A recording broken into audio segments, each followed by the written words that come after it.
Hi dears, welcome to Malayalees talks. Hello dears, ഇന്ന് നമ്മൾ discuss ചെയ്യാൻ പോകുന്നത് second sem BA second language മലയാളത്തിലെ മോഡൽ ക്വസ്റ്റ്യൻസ് ആണ്. ഓക്കെ, അപ്പോൾ നമുക്ക് സ്റ്റാർട്ട് ചെയ്യാം. ഫസ്റ്റത്തെ സെക്ഷൻ A സെക്ഷനാണ്. A സെക്ഷനിൽ 2 മാർക്കാണ് ഓരോ ക്വസ്റ്റ്യനും വരുന്നത്.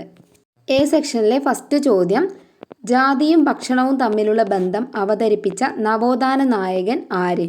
അപ്പോൾ ഈ ഒരു ക്വസ്റ്റ്യൻ വന്നിരിക്കുന്നത് അടുക്കളയിൽ തിളച്ച് വേവുന്നത് എന്ന ലേഖനത്തിൽ നിന്നാണ്, ശാരദക്കുട്ടിയുടെ. അപ്പോൾ ആ കാര്യം നമ്മൾ ആദ്യം സൂചിപ്പിക്കണം. അതായത് ശാരദക്കുട്ടിയുടെ അടുക്കളയിൽ തിളച്ച് വേവുന്നത് എന്ന ലേഖനത്തിൽ നിന്ന് വന്ന ചോദ്യമാണിത്. അത് നമ്മൾ ആ ഒരു ഇൻട്രൊഡക്ഷൻ കൊടുക്കണം, എന്നിട്ടാണ് അതിൻ്റെ ആൻസർ എഴുതാൻ പാടൂ. ഈ നവോത്ഥാന നായകൻ എന്ന് പറയുന്നത് ശ്രീനാരായണ ഗുരുവാണ്. അതായത് താഴ്ന്ന ജാതിക്കാർ മാംസാഹാരം കൂടുതൽ ഉപയോഗിക്കുന്നതുകൊണ്ടാണ് അവരെ താഴ്ന്ന വിഭാഗമായിട്ട് കാണുന്നത്. അതുകൊണ്ട് അതിൽ നിന്ന് മാറണം എന്നുള്ളൊരു തീരുമാനത്തിൽ എത്തിച്ചേർന്നത് ശ്രീനാരായണ ഗുരുവാണ്. അടുത്ത ചോദ്യം, വിവർത്തനം എന്നാൽ എന്ത്? ഉത്തരം, ഒരു പദത്തിൻ്റെയോ വാക്യത്തിൻ്റെയോ ഗ്രന്ഥസന്ദർഭത്തിൻ്റെയോ അർത്ഥം മറ്റൊരു ഭാഷയിൽ ആവിഷ്കരിക്കുന്നതാണ് വിവർത്തനം. അല്ലെങ്കിൽ മറ്റൊരു രീതിയിലും പറയാം, അതായത് പൊരുൾ നഷ്ടപ്പെടാതെ ഒരാശയം മറ്റൊരു ഭാഷയിലേക്ക് മാറ്റുന്നതാണ് വിവർത്തനം. അപ്പോൾ ഇതിൽ ഏത് ആൻസർ വേണമെങ്കിലും നിങ്ങൾക്ക് സ്വീകരിക്കാം. മൂന്നാമത്തെ ചോദ്യം, യന്ത്രവിവർത്തനം എന്നാൽ എന്ത്? അപ്പോൾ ഈ ചോദ്യം വന്നിരിക്കുന്നത് വിവർത്തനത്തിൽ നിന്നാണ്. കമ്പ്യൂട്ടർ സംവിധാനം ഉപയോഗിച്ച് വിവർത്തനം ചെയ്യുന്നതിനെയാണ് യന്ത്രവിവർത്തനം അഥവാ കമ്പ്യൂട്ടർ വിവർത്തനം എന്ന് പറയുന്നത്. 1933 സ്മിർനോവ് ട്രോജൻസ്കിയാണ് ഈ ഒരു രീതിക്ക് തുടക്കമിട്ടത്. അടുത്ത ചോദ്യം, ചിന്താവിഷ്ടയായ സീത വിവർത്തനം ചെയ്തത് ആര്? ഉത്തരം, ജോസഫ് മുണ്ടശ്ശേരി. ജോസഫ് മുണ്ടശ്ശേരിയാണ് കുമാരനാശാൻ്റെ ചിന്താവിഷ്ടയായ സീത എന്ന കവിതയെ ആശാൻ്റെ സീത എന്ന പേരിൽ നിരൂപണം ചെയ്തത്. അഞ്ചാമത്തെ ചോദ്യം, ഉപന്യാസ രചനയിൽ ശ്രദ്ധിക്കേണ്ട കാര്യങ്ങൾ എന്തെല്ലാം? ഉത്തരം, ആമുഖം, ഖണ്ഡികകൾ, പരസ്പര ബന്ധം, തെളിവുകളും വിശകലനവും, ഉപസംഹാരം, ഭാഷയും ശൈലിയും, ദൈർഘ്യം, ശീർഷകം. ആറാമത്തെ ചോദ്യം, സബ് ടൈറ്റിൽ രചനയിൽ ശ്രദ്ധിക്കേണ്ട 2 കാര്യങ്ങൾ എന്തൊക്കെ? മലയാളത്തിലെയും ഇംഗ്ലീഷിലെയും വാചകഘടനയിലെ വ്യത്യാസങ്ങൾ ശ്രദ്ധിക്കണം. രണ്ടാമത്തേത്, അച്ചടിയേക്കാൾ സംസാര ഭാഷയ്ക്ക് പ്രാധാന്യം കൊടുക്കണം. ഏഴാമത്തെ ചോദ്യം, എൻ്റെ മരണം എൻ്റേതാണ്, ബലിക്കായി തിരഞ്ഞെടുക്കപ്പെട്ട തവള ഇങ്ങനെ പറയാൻ കാരണമെന്ത്? സക്കറിയയുടെ ഒരിടത്ത് എന്ന കഥയിൽ നിന്നാണ് ഈ ചോദ്യം വന്നിരിക്കുന്നത്. തവളകളുടെ വംശം നിലനിർത്തുന്നതിന് വേണ്ടി ബലിയാകാൻ വിധിക്കപ്പെട്ട തവള പൂച്ച ദൈവങ്ങളുടെ അടുത്തേക്ക് പോകുന്ന സന്ദർഭത്തിൽ പൂച്ചകളുടെ ആക്രമണങ്ങൾക്ക് വിധേയമാകും എന്നുള്ള ആ ഒരു ചിന്തയിൽ തവള പറയുന്ന വാക്കുകളാണിത്. അതായത് തൻ്റെ വേദനയും രൂപവും ആരും അറിയണ്ട, ഇരുട്ടും നിലാവും മാത്രം അറിഞ്ഞാൽ മതി, എൻ്റെ മരണം എൻ്റേതാണ്. അടുത്ത ചോദ്യം, മുണ്ടശ്ശേരിയുടെ അഭിപ്രായത്തിൽ ചിന്താവിഷ്ടയായ സീത എന്ന കാവ്യം ആശാൻ മാതൃകയാക്കിയിരിക്കുന്നത് ആരെയാണ്? ആശാൻ മാതൃകയാക്കിയിരിക്കുന്നത് കാളിദാസനെയാണ്, അദ്ദേഹത്തിൻ്റെ മേഘസന്ദേശം എന്ന കൃതിയെയാണ്. അടുത്ത ചോദ്യം, ഗൗരിയിലെ പ്രണയത്തെ അപ്പൻ വിലയിരുത്തുന്നത് എങ്ങനെ?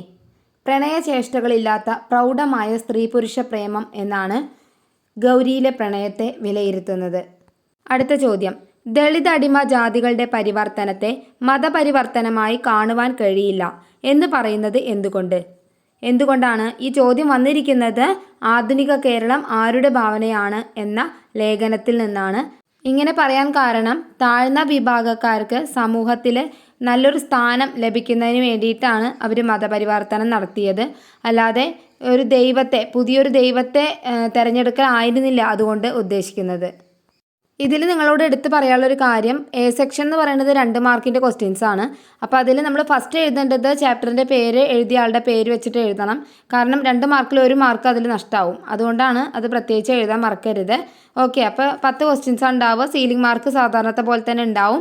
അപ്പോൾ ഇനി അടുത്തത് B സെക്ഷൻ ആണ്. B സെക്ഷൻ എന്ന് പറയുന്നത് അതിൽ നിങ്ങളുടെ മാർക്ക് അറിയാലോ, 5 മാർക്കിൻ്റെ ക്വസ്റ്റ്യൻസ് ആണ് B സെക്ഷനിൽ വരിക. ഫസ്റ്റ് ക്വസ്റ്റ്യൻ സംഗ്രഹരചന നടത്താനാണ്. അതിപ്പോൾ എങ്ങനെയെന്ന് വെച്ച് കഴിഞ്ഞിട്ടുണ്ടെങ്കിൽ ഒരു പാരഗ്രാഫ് തരും. ആ പാരഗ്രാഫ് തന്നിട്ട് നിങ്ങളോട് അതിൽ നിന്നും ചുരുക്കി എഴുതാൻ പറയും. അതായത് ഒരു സമ്മറി പോലെ എഴുതാൻ പറയും. അപ്പോൾ സംഗ്രഹരചന നടത്തുക എന്ന് പറഞ്ഞു കഴിഞ്ഞാൽ അതാണ്, ഒരു വലിയ പാരഗ്രാഫ് തന്നിട്ട് അതിൽ നിന്നും ചുരുക്കി എഴുതുക. അതിലെ അനാവശ്യമായ പദപ്രയോഗങ്ങൾ അതുപോലെ തന്നെ എക്സാമ്പിൾസ് ഒക്കെ ഉണ്ടാവുമല്ലോ, അതൊക്കെ ഒഴിവാക്കിയിട്ട് വേണം എഴുതാനായിട്ട്. അടുത്ത ക്വസ്റ്റ്യൻ, രാമനെതിരെ മൂർച്ചയേറിയ ആരോപണങ്ങൾ ഉന്നയിക്കുന്ന സീതയെ ചിന്താവിഷ്ടയായി അവതരിപ്പിച്ചതിൻ്റെ ഔചിത്യം മുണ്ടശ്ശേരി കണ്ടെടുക്കുന്നത് എങ്ങനെ? ജോസഫ് മുണ്ടശ്ശേരിയുടെ ആശാന്റെ സീത എന്ന ലേഖനത്തിൽ നിന്നാണ് ഈ ഒരു ചോദ്യം വന്നിരിക്കുന്നത്. അപ്പോൾ ഇതിൽ രാമനെ മൂർച്ചയേറിയ ആരോപണങ്ങൾ ഉന്നയിക്കുന്ന സീതയെ ചിന്താവിഷ്ടയായിട്ടാണ് അവതരിപ്പിച്ചിരിക്കുന്നത്. കാരണം അയോധ്യാധിപതിയായ രാമനെ പരസ്യമായി ചോദ്യം ചെയ്യുക എന്ന അനൗചിത്യം ഒഴിവാക്കുന്നതിന് വേണ്ടിയിട്ടാണ് സീതയെ ഇങ്ങനെ ഒരു ചിന്താവിഷ്ടയാക്കിയത്. രാജാവിനെയും ഭർത്താവിനെയും നേർക്കുനേർ ചോദ്യം ചെയ്യാൻ സ്ത്രീകൾ മുതിരാത്ത സാമൂഹ്യ ക്രമത്തിലാണ് സീതയും ഉള്ളത്. കുമാരനാശാന്റെ കാലത്തിൽ എത്തുമ്പോഴേക്കും സ്ത്രീകൾക്ക് ജീവിത സ്വാതന്ത്ര്യം ലഭ്യമായിട്ടില്ല. എന്നാൽ കുലീനയായ സ്ത്രീയിൽ നിന്നും വ്യത്യസ്തമായി സ്വന്തം അഭിപ്രായമുള്ള സ്ത്രീയെ അവതരിപ്പിക്കാനാണ് ആശാൻ ശ്രമിച്ചിരുന്നത്. ഇവിടെ സീതയുടെ വിമർശനങ്ങൾ മനസ്സിൽ മാത്രം ഒതുങ്ങി നിൽക്കുന്ന മട്ടിൽ അവളെ ചിന്താവിഷ്ടയായിട്ട് അവതരിപ്പിച്ചു. ഇത് കവി എന്ന നിലയിൽ ആശാന്റെ ബുദ്ധിപൂർവമായിട്ടുള്ള നീക്കം തന്നെയാണ്. അടുത്ത ചോദ്യം, ഏതെങ്കിലും ഒരു വിഷയത്തെക്കുറിച്ച് ഉപന്യാസം തയ്യാറാക്കുക. ഇതിപ്പോൾ എങ്ങനെ വേണമെങ്കിലും ചോദിക്കുക. ചിലപ്പോൾ വിഷയം തരും, എന്നിട്ട് അതിനെക്കുറിച്ച് ഉപന്യസിക്കാൻ പറയും. ഇല്ലെങ്കിൽ നിങ്ങൾക്ക് ഇഷ്ടപ്പെട്ട ഒരു വിഷയത്തെക്കുറിച്ച് ഉപന്യാസം തയ്യാറാക്കാൻ പറയും. അത് നിങ്ങൾ എഴുതേണ്ടതാണ് കേട്ടോ, നിങ്ങളുടെ ഓൺ വേർഡ്സിൽ എഴുതേണ്ടതാണ്. അടുത്ത ചോദ്യം 14. തേൾക്കുടം എന്ന കവിത സമകാലിക സ്ത്രീ ജീവിതത്തെ പ്രതിനിധീകരിക്കുന്നുണ്ടോ? വിശദീകരിക്കുക. അപ്പോൾ ഇതിൽ നിങ്ങളുടെ അഭിപ്രായമാണ് എഴുതേണ്ടത്. തേൾക്കുടം എന്ന കവിതയിൽ പറയുന്നുണ്ടല്ലോ, സ്ത്രീകൾക്ക് വേണ്ടിയിട്ട് മാത്രമായിട്ട് മത്സരം വെച്ചു, ഒരു സ്ത്രീകളും മുന്നിലേക്ക് വരില്ല എന്ന് എല്ലാവരും തീരുമാനിച്ചു. പക്ഷെ അവിടേക്ക് വന്നത് ഒരു അടിമ പെൺകുട്ടിയായിരുന്നു. പിന്നെ ആ കുടത്തിൽ കൈയിട്ടപ്പോൾ അവിടെ ഉണ്ടായിരുന്ന തേളടക്കം വിചാരിച്ചത് തന്നെ പോലെ കുടത്തിൽ അകപ്പെട്ടു പോയവളാണ് സ്ത്രീ എന്നാണ്. അപ്പോൾ ആ സ്ത്രീയുടെ സ്വാതന്ത്ര്യക്കുറവിനെയും മറ്റുള്ളവർ അവളെ എങ്ങനെ കാണുന്നു എന്നതിനെയും കുറിച്ചിട്ടൊക്കെയാണ് ആ ഒരു ഭാഗത്ത് പരാമർശിക്കുന്നത്. അപ്പോൾ നമുക്ക് അതിൻ്റെ സമ്മറി നന്നായി മനസ്സിലാക്കിയിട്ട് നിങ്ങളുടേതായ ഓൺ വേർഡ്സിൽ എഴുതിയാൽ മതി. അടുത്ത ചോദ്യം മലയാളത്തിലേക്ക് വിവർത്തനം ചെയ്യുക എന്നതാണ്. അതായത് ഇപ്പോൾ ഇംഗ്ലീഷിൽ എന്തെങ്കിലും ഒരു പാരഗ്രാഫ് തന്നിട്ട് അതിനെ മലയാളത്തിലേക്ക് മാറ്റാൻ പറയും, ഒരു വിവർത്തനം ചെയ്യാൻ പറയും. അതായിരിക്കും ഉണ്ടാവുക. അതൊക്കെ ആ സമയത്ത് ആ ടൈമിലല്ലേ കിട്ടുകയുള്ളൂ. അപ്പോൾ അതനുസരിച്ച് നിങ്ങൾക്ക് പറ്റുന്നത് പോലെ നിങ്ങൾ വിവർത്തനം ചെയ്യുക. ഓക്കെ, അടുത്ത സെക്ഷൻ എന്ന് പറയുന്നത് സി സെക്ഷൻ ആണ്. സി സെക്ഷൻ എന്ന് പറയുന്നത് എസ്എ സെക്ഷൻ്റെ ഒരു വിഭാഗമാണ്, എല്ലാവർക്കും അറിയാലോ. അപ്പോൾ 2 ക്വസ്റ്റ്യൻസ് തരും, അതിലേതെങ്കിലും ഒന്ന് ആൻസർ ചെയ്താൽ മതി.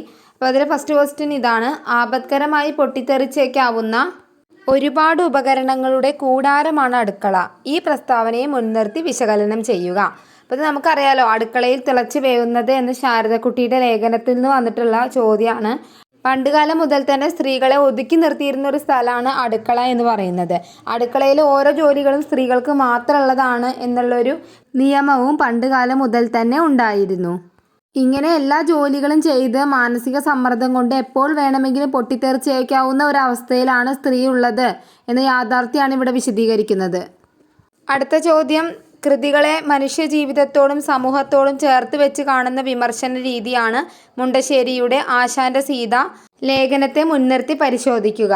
അപ്പോൾ ഈ ചോദ്യം വന്നിരിക്കുന്നത് ആശാന്റെ സീത എന്നുള്ള ലേഖനത്തിൽ നിന്നാണ്.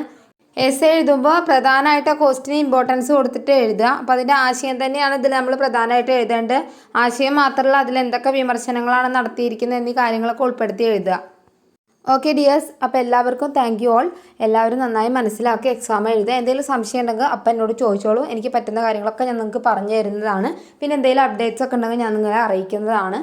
അപ്പോൾ എല്ലാവരുടെയും സപ്പോർട്ട് എനിക്ക് ആവശ്യമാണ്. എല്ലാവരും സപ്പോർട്ട് ചെയ്യുക. Okay, thank you for watching.